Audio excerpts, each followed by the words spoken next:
اب آپ کو ایک گناہ کی بات بتا دو، ظلم کی بات۔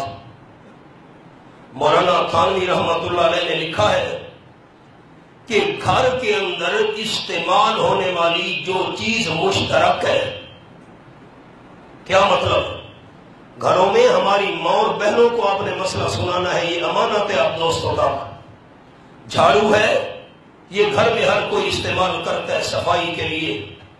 شریعت کا مسئلہ یہ ہے کہ جب جھاڑو استعمال کرو، کمرے کی صفائی کرو، صحن کی صفائی کرو، برآمدے کی صفائی کرو، تو جہاں پر جھاڑو رکھا جاتا ہے اسی جگہ پر دوبارہ رکھنا چاہیے۔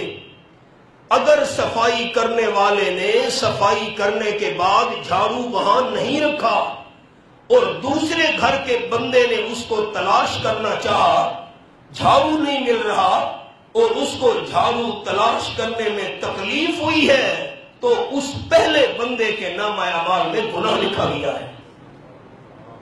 مسئلہ سمجھ آیا ہے؟ آواز موٹا کرو۔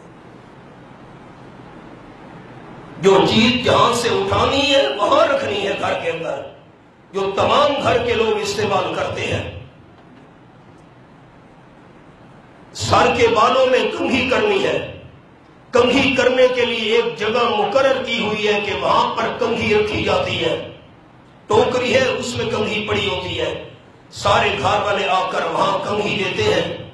اگر کسی گھر کے بندے نے بالوں میں کنگھی کی اور اسی جگہ کنگھی کو نہیں رکھا جہاں رکھنے کی جگہ تھی، کسی دوسری جگہ رکھ دی، اب دوسرے گھر کے بندے نے آ کر اس کو تلاش کرنا چاہا، کنگھی نہیں مل رہی، اب اس کو تلاش کرنے میں تکلیف ہوئی ہے، پہلے بندے کے نام اعمال میں گناہ لکھا گیا۔